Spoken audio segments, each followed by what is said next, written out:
Welcome back to Celebrity Radio. It's Alex Belfield talking to some of the world's biggest stars and some of my favourite people. And there was a band back in the 90s who were huge. The girls just loved O-Town, and the big star was Jacob Underwood. How are you?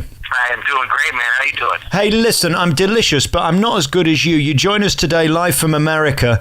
What it must be to be you and your penis must be incredible. The girls just thought you were amazing, didn't they? Yeah. Well, I got to admit, though, back then, the majority of the girls that came to the show were all about, 11 to 14. So it's much better now than it ever was. Now they're about 24-ish, Oh, my. Nice good age. Can you give me an insight into how it feels to A, be attractive, and B, be popular? Because these are two emotions I've never felt. I don't know how to respond to that, man. But the thing is, when I think about your life, it's sort of the antithesis of mine. You've had adulation, you've had success, and here you are coming back at 34 with a new career and a new single. You're living the dream, really, aren't you? Right now, I feel like we are, man. Not many people get second chances. That's for sure. We feel blessed about it. So for those who don't remember or want filling in, this all started with MTV and Making of the Band, which was such a huge series. I remember it growing up, and it was of its time. Whether it would work again today, I'm not quite sure, because X Factor and shows like that have sort of ruined that type of program, haven't they, really? Yeah, absolutely. I mean, they have the whole audition process, but they've elongated that instead of making it more about the band reuniting, where you really start falling in love with the different characters. A different kind of format, but it definitely set the tone for all that kind of stuff coming up. How was it at the time? I mean, you really were the innovators of that format and sort of the reality group. It was one of the first to do it. Was it fun? Was it exciting? Was it terrifying? It was all the above and kind of a cluster, just screwed up in most senses, because they had no format. They didn't know what they were doing, and then it became a pissing match between ABC and MTV and Disney and Lou and Clive and everybody taking stake in it. We were just kind of stuck in the middle, like, we just want to make songs. Like, that's it. We want to make music and tour. And the fighting actually kind of took precedence over our work at the time, just trying to decide what was more important, the show or the album, and what we should focus our time. And we were just kind of pulled in all directions. So it was a whirlwind. And again, you put 5 guys in a room together and asked them to be a team. There's going to be trouble. Were you all good mates, or did you quickly fall out? By the time we went our own separate ways, it was time to do so. Like, we were feeling all the fighting going around, and amongst us, we started feeling the pressure and arguing amongst each other, which we ended on great terms, and we've been friends since, but we felt that pressure. We just feel that it was out of our control. Now it's much better, because we're all adults. We look at it like, let's go out and party for a weekend, because we've all got things going on during the week, Dan with his family and kids. So going out on tour now is a break from, our normal life, and then we come back every 2 weeks and we get back into it, so we get to enjoy a little bit of the best of both worlds. We've got a band over here called Take That, who were sensational in the 90s, huge band. They split up, and then they came back about 10 years later, and they said the second time around they got it, and they saw it as a business. They saw the blessing that it was to be back, and it was therefore much more fun and a much better experience. Is that what you're hoping for this time? Is that hopefully you'll get it? It already has been, hands down. In the meantime, Dan got a degree in graphic design. I got a degree in business, and so he's been taking over that part of our business. He's designed the album cover, the website, all the art we put out. I've been managing the band from day one, and still do. And we do look at it more like a business, but it's a business we could share, and I think it's the best business in the world, man. Music is the most fun. Is it still as thrilling as it was then to hear the roar of the crowd? Definitely more now. When you build something from the ground up, when we got in it before we auditioned, we made the band, and of course we worked while we were in it, but we didn't build these songs. We didn't pick our songs. Now, by designing everything and having our fingerprint on absolutely everything, and you hear like a melody in your head while you're driving in your car, you go home, write it down, you go on stage, and they're singing it back to you. So it's just a lot more fulfilling this time.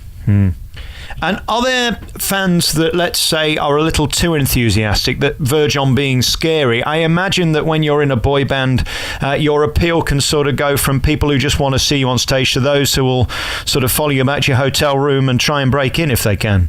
Yeah, definitely. There's some girls that come up with those crazy eyes that are like handing you their number, and they're ID and their phone, and they just like, keep this, put your number in, tell me where you're going, and you're kind of like, I can see it in your eyes, I have to back away right now, okay? But most of them are really just fun, like, they're reliving it with us. Right. They can't believe that they're seeing friends they had when they were 13 years old, and now they're doing it 10, 11 years later, like reenacting pictures we took with them back then. It's funny. They did a lot of growing up. We don't look so different, but just a few wrinkles here and there. And again, without being crude, I rarely get any sex without a financial transaction. How do you choose when you've got the option of 400 ladies in one night? Who gets the guy? Well, I don't know. I kind of prefer, like, I like all women. They're all beautiful, and in all languages, man. The accents just kill me. Right. But I do prefer. I'm a little guy. I'm only like 160 pounds. I do like a little petite kind of frame, and I do love brunette. I'm a sucker for a good blonde. I mean, I'm kind of easy now that I'm starting to talk out loud. I don't think I'm that hard. So basically, if you're little and you've got an accent, you're in. You're going to be in the bedroom by at least midnight. Yeah, plenty of time to go out still and have some more fun. Extraordinary. And is there a pack mentality amongst the boys? Are there rules about who gets who and who gets first dibs, or is it first come, first serve? Well, it's funny. Our band, we do, like, part of our strength is that we are so different. We didn't grow up together. We don't dress the same. We don't watch the same stuff. Like, if there was a girl that likes one of us, chances are she would hate the other one. So we don't really ever find the girl that's like, or, that would be split between us or we would want. It's obvious if she's a girl that would like Trevor or a girl that would like me. We don't really, cross lines too often. Wow, what a life. I mean, this is extraordinary, Jacob. If you could just see my face now, you would understand the pain I'm going through. Well, you should come out on the road, man. I could really be a cross between a groupie and a roadie and just have sex with myself. But, mind you, nothing new there. You have the best life ever. I guess. I've been listening to your new single, and it's very listenable. It's on SoundCloud. Just put in Chasing After You. It sort of harks back to a better time of pop music that you were doing some 10 years ago, but it's also got a modern feel as well, isn't it? You don't want to alienate the people who love you for why they love you. Yeah, Skydive, that's kind of why we put out that song first. It wasn't too far off what our old stuff was, but it still had a current vibe.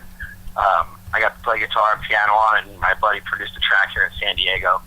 But then since then, we kept writing for this album, developing a new sound, and the next single is going to be a song called Chasing After You, which is definitely different than a song we've ever done. It's as far away from our last singles as you can get. So I'm excited to hear what they think about where we're going with this. Right, and what's the big plan? I mean, have you got a hope in mind of where you'd like to be in a year or 18 months, or are you taking every day as it comes? Well, I mean, a year from now, I'd like to be writing for our fourth record. We do take it as it comes because we never expected any kind of fanfare coming back. We just wanted to make music and see what we could do if we took it, the brand for ourselves, what we could build out of it.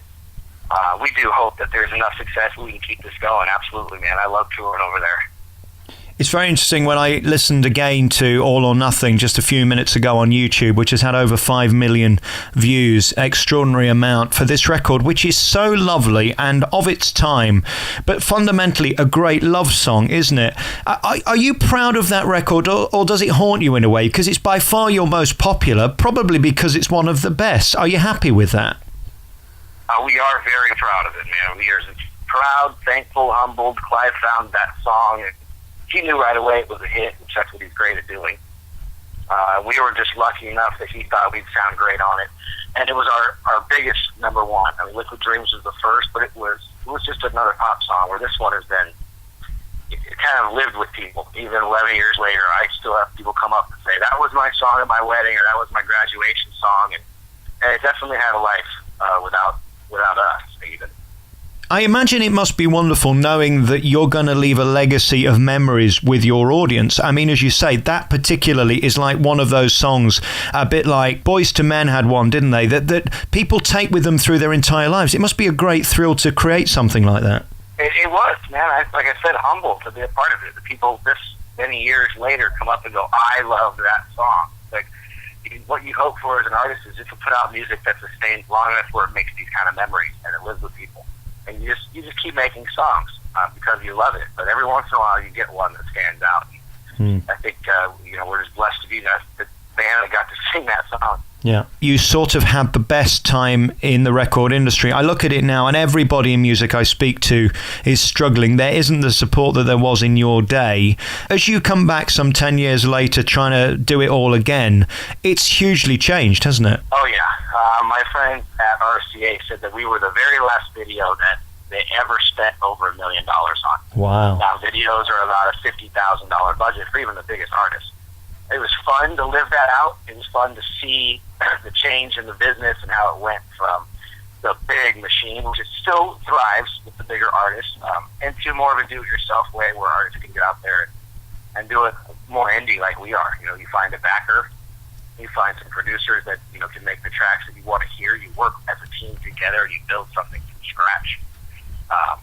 We couldn't have done it, I don't think, without going to school either. But now that we're doing it, we are such a lean operation that we can do this and not have to be at the biggest level ever. Of course, everybody would want to get there, but we would rather just be able to do this for the rest of our life.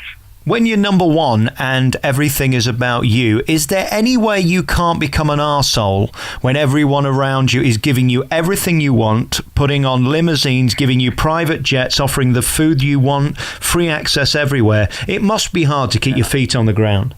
I think it's got to be hard. And I think that when you're a kid, it's very easy to become pretentious about it. You feel like you deserve it all and you're entitled to it.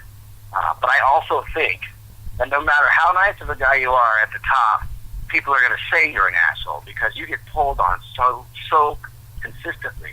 Right. It's always going to be that moment where you're like, look, I just need to send this text to my mom real quick, or look, I have to make this phone call. And you've always got to be, somewhat of a jerk, I'd have to say, to somebody who doesn't understand what it's like to be that busy. I mean, when I look at someone like Justin Bieber, who probably was as big as you were back in the day, they've turned on him. There's no question the PR has gone against him recently. Is there any way back? How do you fight back when you're raised so high and then kicked to the point you're so low? How do you come back from that? Yeah. Well, their marketing team is doing a good job of having them do a lot of good press, non-profit kind of stuff. I mean, that works to a point, but you got to stop throwing eggs at your neighbor's house.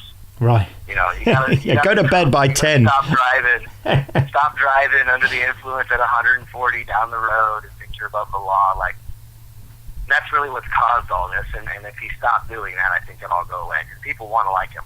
Yeah. Yeah, it's tough, isn't it? I guess when you're in that bubble of success, you feel the world owes you a living and that you're sort of bigger than everything. And that's the phase of his career that he's in. He was untouchable for a while. Right. And Michael Jackson's and the artists in the world that have reached this clout where they are untouchable have seen later in their career that they very much are. You just hope they realize that before it's too late. Yeah. Do you feel lucky that you've sort of made it through to 34 without too many huge crises? Because as you say, so many child stars, and you were bigger than big back in the day, fall at the first hurdle. You've made it through and seemingly survived pretty well and balanced. That's lucky, isn't it? Yeah, very, very lucky. I've definitely gone through my bit of challenges, but I have a really good family, good support system around me. And I got to go through a lot of struggles off camera, which is nice, but it really helps. It comes down to your support system. If you don't have a good family and backbone of people who know you for you and not for what you've become, it's very important. I've really loved talking to you today. Thank you for your time, Jacob, and we wish you all the best with this brand new single that's out now. You can find it on SoundCloud. Just put in Chasing After You. Yeah, it's out. It came out last Sunday. You can get it on iTunes. I know in the UK and in Germany you can buy physical copies. In the States, you can buy it on iTunes. And the new single, Chasing After You, will be coming out soon. If you go to SoundCloud, put in O-Town and Chasing After You, you can hear their brand new single for free. Chasing After You is the new song. 29th of September, it will be released, and you can find out more by pre-ordering on amazon.co.uk. Our friend on the phone is Jacob Underwood. He's from O-Town. Google them, find them, and good luck with your reinvention. Come to the UK and we'll talk again. How about that? Absolutely, man. I appreciate your time. Really appreciate it. Good to talk to you, Jacob. Bye-bye. You too. Bye.